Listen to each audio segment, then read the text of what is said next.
Happy Thursday to you. It's Theology Thursday, and as you can tell, this is not Ashley. I've been joined. No, don't pin that on her, for heaven's sake. Good gracious. I've been joined today by Tom LeGrand, a good friend. We are friends, aren't we, Tom? Yes, I think so. I think so. And today, due to what's going on in our own country, we're going to talk a little bit about race. Maybe a lot about race. We'll see how long we've got here. But we're going to try to unpack this subject a bit. And these are two ministers, two people who think deeply about God and think deeply about race. And we assume that many of you who watch this do the same. So I'm going to begin by asking Tom a little bit about his dad, because I knew his dad. What year was your dad born? Dad was born in 1934. So if he was alive, can you do the math real quick? He'd be 86. 86. Yeah. All right. So he'd be 86.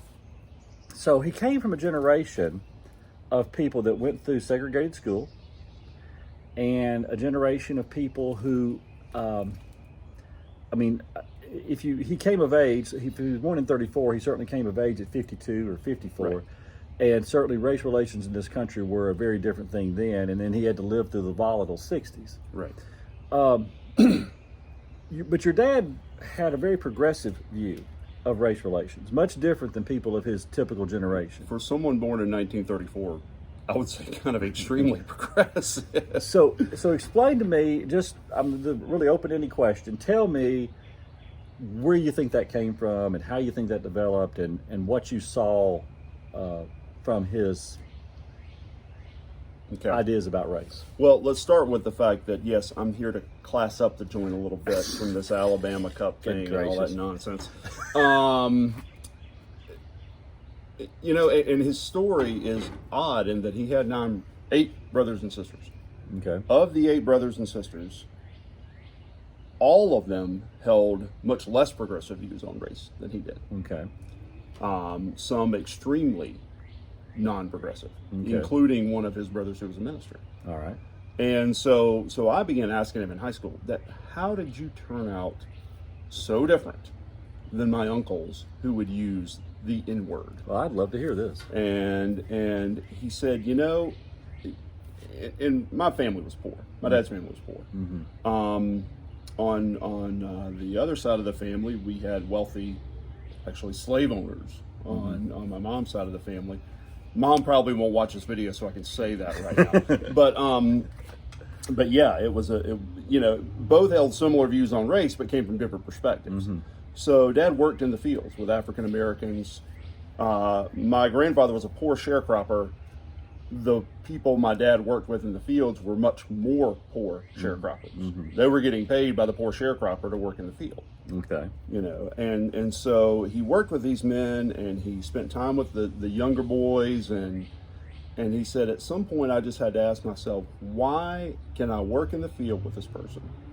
Can I be with them all day long? Mm-hmm. But we can't drink from the same water fountain. Yeah. We can't go to church together. His father, and this was his story, if a black man came to the front door, he'd run him off with a shotgun. If he came to the back door, it was okay. Mm-hmm. And he just began to question, why is that? Mm-hmm. Why do we treat them so differently when we spend so much time with them? And I think the other part of the story is, Dad worked at a newspaper when he was in high school. Mm-hmm. And the LeGrands worked. They all worked. Mm-hmm. And it was a hard job, and working at night and then going to school during the day. Mm-hmm. and of course, and there were kind of rough characters around that job. Well, he got to running around with him some and doing some stuff that my grandmother probably would have broke him in half for if she'd known he was doing. And there was a black man who worked down there who pulled him aside and said, you need to stop that. You come from a family that wants you to achieve, that you've got potential to do some things, you're a hard worker. Mm-hmm. And apparently, according to Dad, the other guys were kind of goof-offs as a whole. Mm-hmm. Dad worked hard, and then he went out and played hard. That's kind of how he did things. But this man, I think he had a great deal of respect for the man for pulling him aside and saying to him, you need to change the way you're doing things, and having the courage to do that. Yeah. As a black man to a white man. Yeah. He might have been 10 or 15 years your dad's senior. Yeah. But he was old. But that's very courageous, because I mean that would have been early '50s, and black folks just didn't do that. That's right. It was unheard of, and I think that from that experience, Dad began to recognize, you know what, this is not really all about, just we can't listen to them because they're black. And I think that really changed him. And as that progressed, as he went through Furman, which was still all white when he was there, and then when he entered his early ministry, during the civil rights struggles. Another story, and I don't want to belabor this too long. No, you go right ahead. My grandfather, who was a flawed man, of course, because he's a man. Not just a man; he was a human being, but but also a man, and that has its own set of flaws. I see your little building out there. Is that where Joanne makes you go when you're in trouble? Yeah, that's the outhouse. That's you might need to tell my wife Tracy about that. She might send me over here. That's right. Every now and we then. got a bed in it for you. Okay. But Dad, my grandfather declared that desegregation was never coming to South Carolina. It was never going to happen. They would never desegregate the schools. And my dad told him, "It's coming. It is coming, and you can yell about it, scream about it all you want to. It's coming." And I think that ability to see that things were changing, whether you wanted them to or not, served him well throughout his ministry. That change had to come. Change was inevitable in society, and that he was able to get out in front of some things as he learned and grew and began to understand. Well, now, I followed your work, and I know that in most of the congregations that you've served, particularly I know when you worked with youth, you had just an open door policy. White, black, Hispanic, anybody that wanted to hear the good news could come. And you've been an aggressive advocate for opening congregations up as long as I've known you. Now, I'd like to review with you. I know I heard the story of your dad, but your first day in school, you went to school, well, your first day in elementary school was when? 1977. All right. And it was here in Greenville, right? Yes. Mitchell Road Elementary, right down the street. All right. It's never been the same since they... It's never been the same. All right. So you went to school in 1977. So there was full integration, correct? All right. Who's the first African-American school teacher that you can remember having? 7th grade. 7th grade? Yep. Really? Yep. What was her name? Her name was Miss Bates. Miss Bates. All right. The first African-American that you can remember feeling like, oh, that's my friend, my buddy. What grade was that in?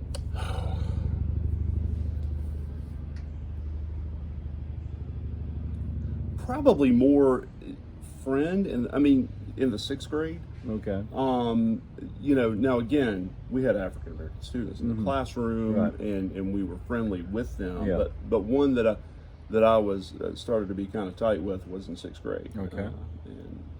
So. Well, I mean, in those, in our earliest years of elementary school, I'm sure, everybody was very friendly with one another. But at the end of the day, some people are car riders, some people are bus riders. People go home to their separate neighborhoods, and they have their own friends in the neighborhood, and then they go to church in different places. And as Martin Luther King said, the most segregated hour of the week is the worship hour. Right. So they're, and I don't know that any of that was deliberate. Maybe it was deliberate to keep the races apart, but that you didn't run into a friend until a little bit later is not unusual, I don't think.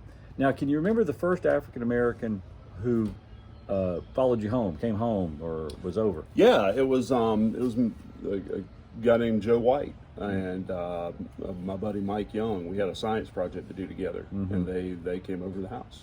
I imagine there was no science project done with. No, we got it done. Did you? Because my mom and dad were there. Okay. And so Dad, of course, was in the shop helping us do the science project, helping us build this thing we had to build. So, And what grade was this? This is 6th grade. 6th grade. Yeah. Okay. Yep. So Joe White came over to your house. All right. Now, my story, and I'm going to come back to his story just a little bit, but my story begins in 1970. I was in the 3rd fully integrated class in Alabama. Alabama did segregation, or did desegregation in 68, and 69 was the 2nd class, and then I came to school in 1970. And now, what makes my story interesting is that my brother was 16 years older than me, and my sister was 12. And so all they had ever known was lily white schools. And to my mother's credit, my mother never once ever said to me, your experience at school is different than your brother and sister. Or she never looked at me and said, boy, things are going downhill. You know, she never did that at all. And so I ended up excelling at just one sport. And some people would say I really didn't even excel at it, but I was competitive at it. And that was basketball. And so sports became an important way in which I spent a great deal of time actually spent a great deal of time among African Americans. And I think sports did the same thing for you, because you played how many sports? I know you played football, right? I was football. Just football, okay. I tried to play basketball. Well, I've seen you, so Well, good thing you stuck with football. All right, so you played football. And did you play middle school at Northwood or anything, or did they have a beat? How did They didn't have middle school back then. It was all like what they call county league football. Okay. And it was just like rec league football. And so, yeah, we played. I played for the Pelham Road Mustangs. Pelham Road and Mustangs? practiced outside the church. Oh, really? Yes, I did that not was know. the old practice field before they built the additional buildings. Wow, Yeah, I did not know that. That's where we practiced. Okay, I learned something. That's right. So the Pelham Road Mustangs. Then you go to Eastside, right? It's Eastside High School where you Eastside. play.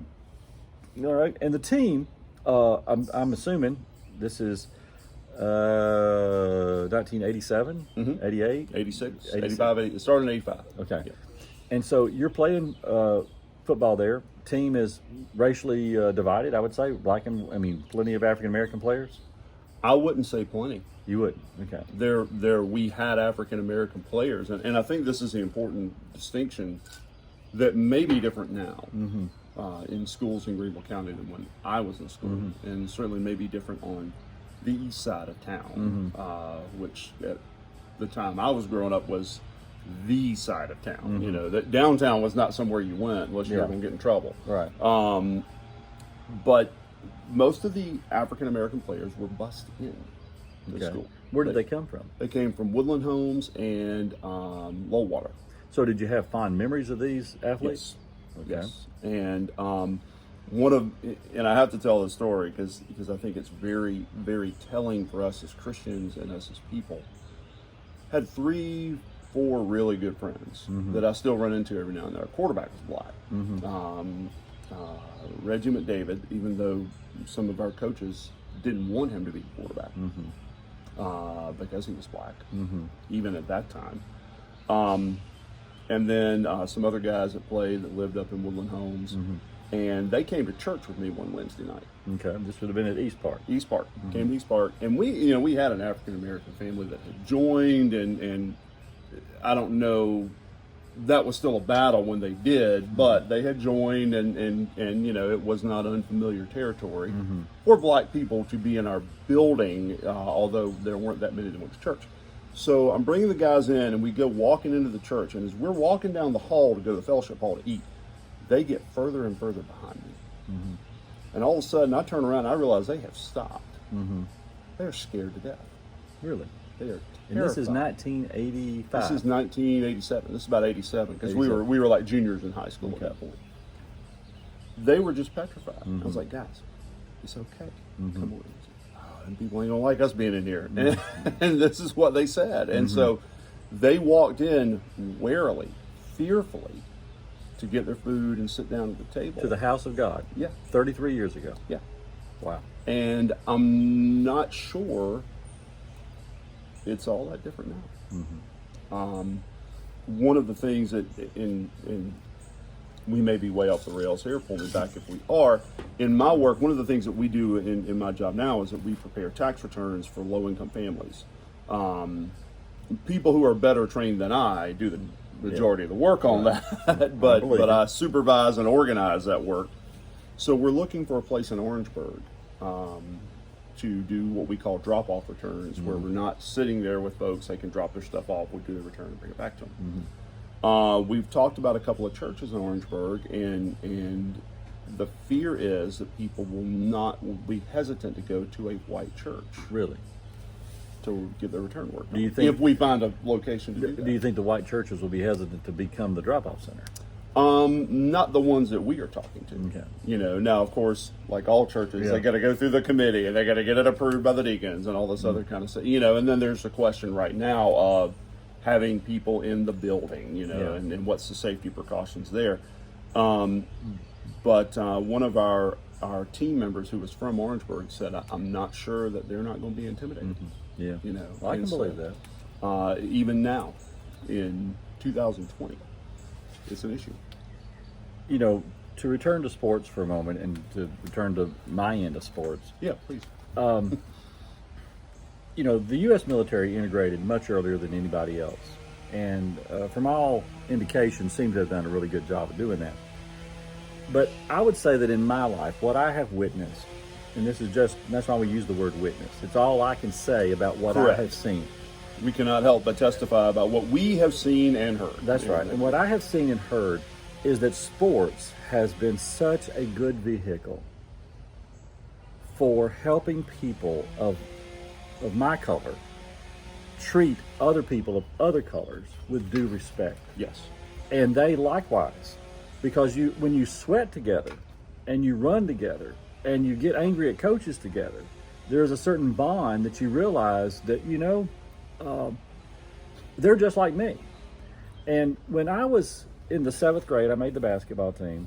And until I was in the 11th grade, I never played against another white person. My 7th, 8th, 9th, and 10th grade year, I was the only white person on our team, and I was the only white person on the floor when we got to an arena. Wow. It was always easy to find my mom and dad. And you. Yeah, well, one of my teammates, especially in the 7th and 8th grade when we played, would always go out to the arena or the gym and look around before we all finished getting dressed, and he would come back in and report, "Mr. and Miss Roy are here." And so, you know, we always knew we had 2 fans. We could find them. Yeah. And so, spending a lot of time on a bus, you're driving to there, you're coming back from there, you got practice. It's all these additional hours that you didn't get between 8 and 3. And you begin to see that, you know, everybody, I mean, African American or white, hard work is hard work. That's right. And you just treat people with respect and dignity. And, you know, I guess that probably, my parents, like you had a great dad and mom too in teaching that, but my parents probably contributed to that. But I would say that sports contributed more to that than I imagine. You didn't have time. And I'm going to take 2 angles on this, if I can. First of all, you didn't have time to argue about race. You were Right. out there, you got a job to do. Right. You know, we got to win ball games. You know, so you didn't, even though you could hear the hints of it in the certain coaches' voices, and you could hear what certain players said under their breath. I heard that. I don't know that African Americans did, but I heard that. But you know, you didn't have time to fight about that. You were Right. there to do a job. The problem with that is also that in thinking we have made a lot of progress by having African Americans in the locker room and on the team, sometimes we have forgotten that there is much more progress to be made. Yeah, let's turn our time to that now. That is what I think we're facing as a country right now, and as a people, as a Christian people right now. Because it's easy to look and say, well, look how much progress we've made. Yes.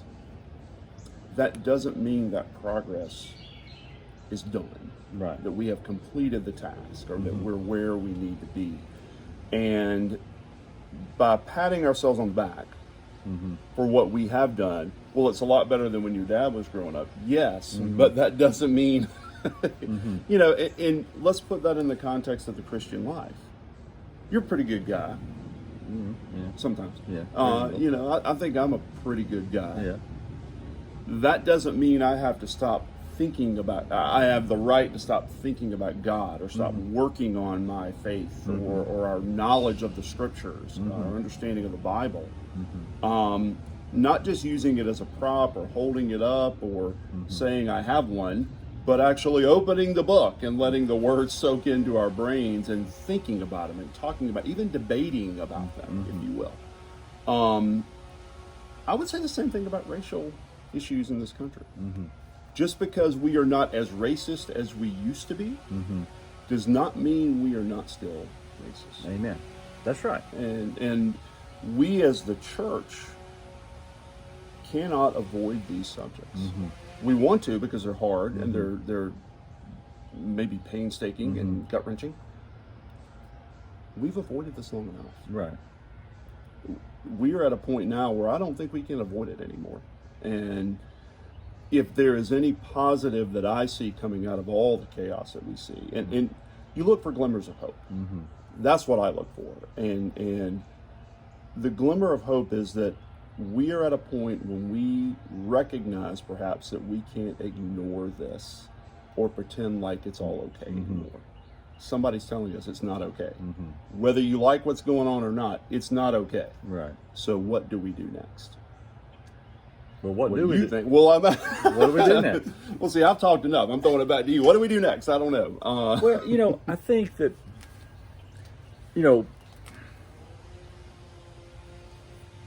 it is funny.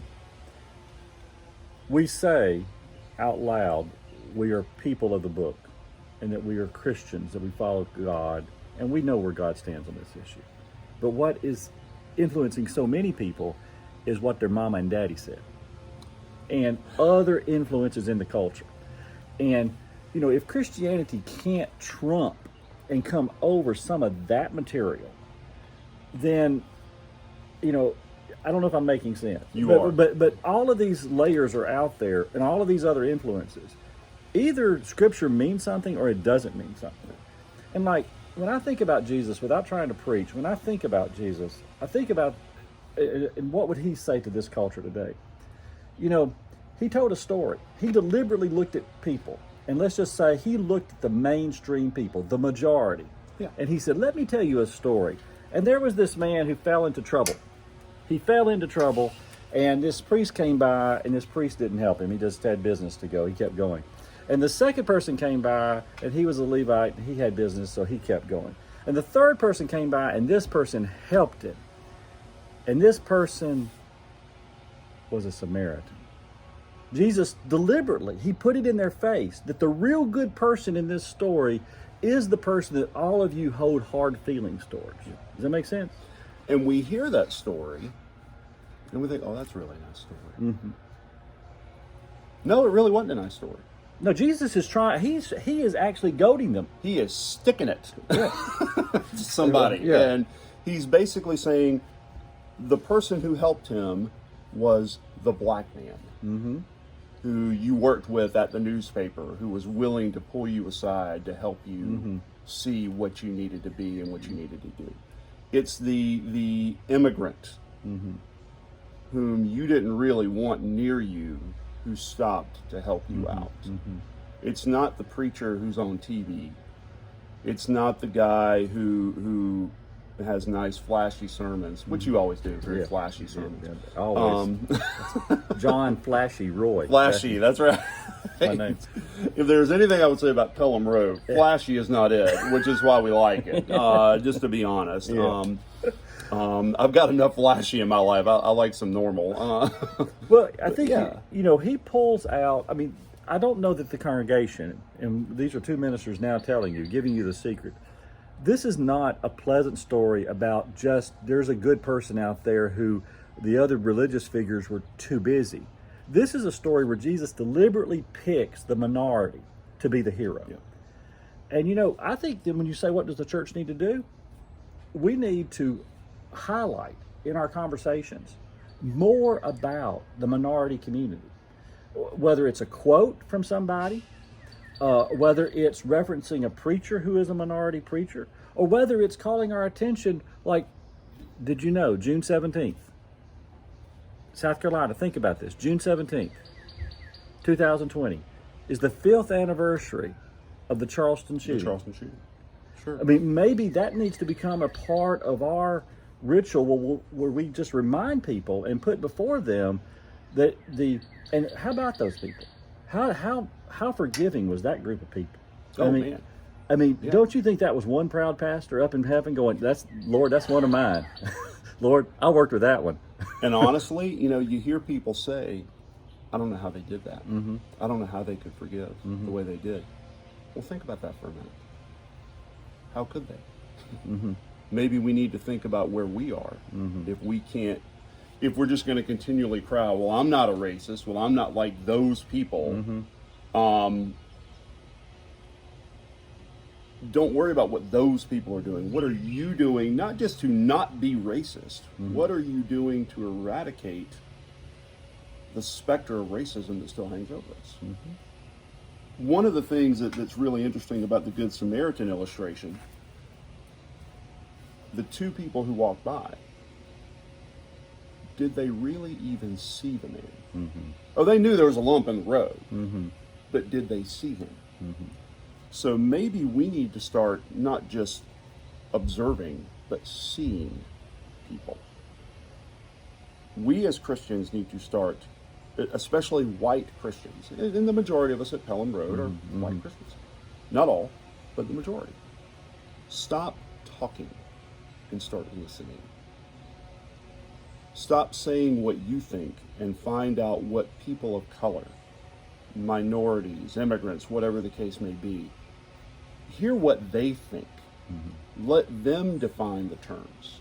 Quit trying to define the terms for them. Right. That's what Jesus did. He gave empowerment and a voice. Even as he said, blessed are the meek, blessed are the humble, and all these kinds of things. He was actually empowering people who never had a voice before. That's exactly right. Let these folks have a voice, and you be willing to listen to what they say rather than telling them how they should be acting. I'm not a fan of riots. Let's stop talking about the riots and start talking about what caused those riots.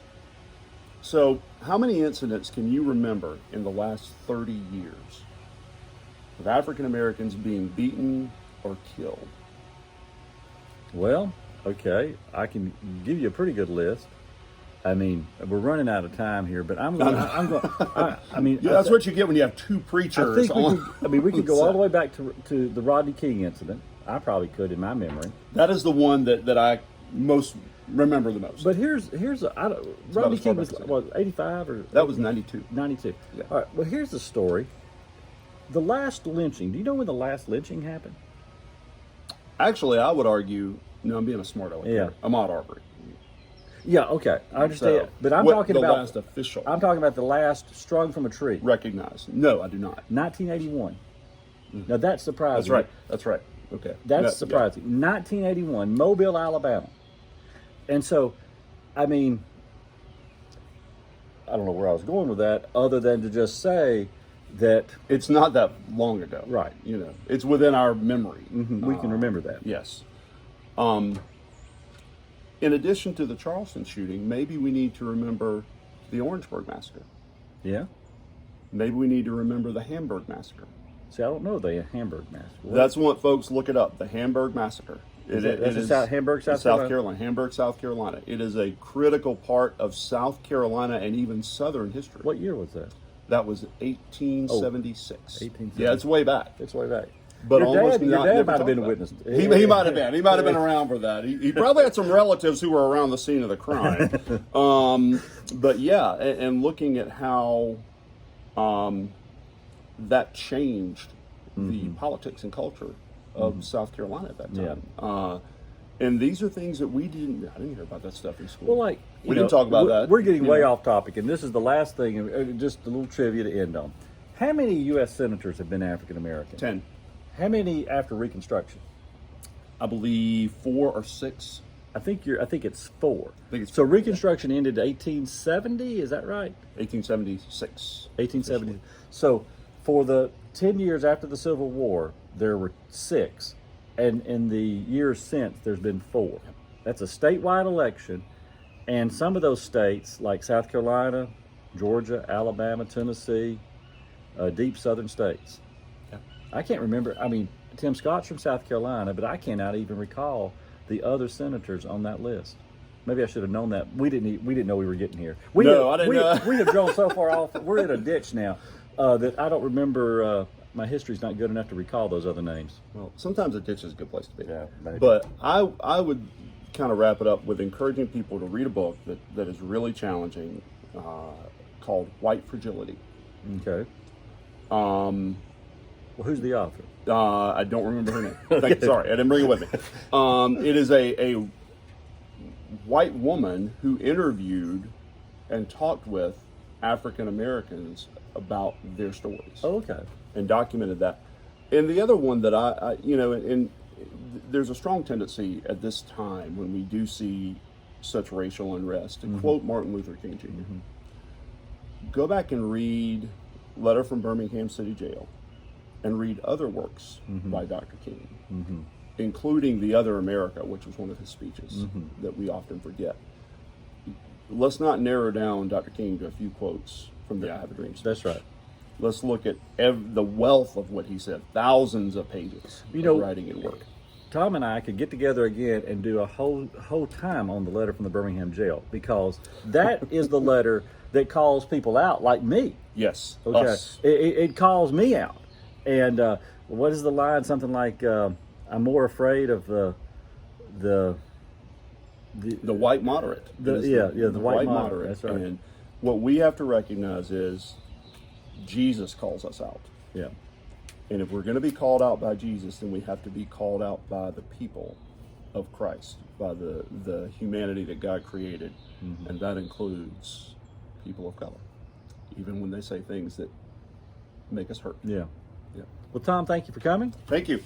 And we'll be back next week on Theology Thursday. Thanks for joining us. Thank you.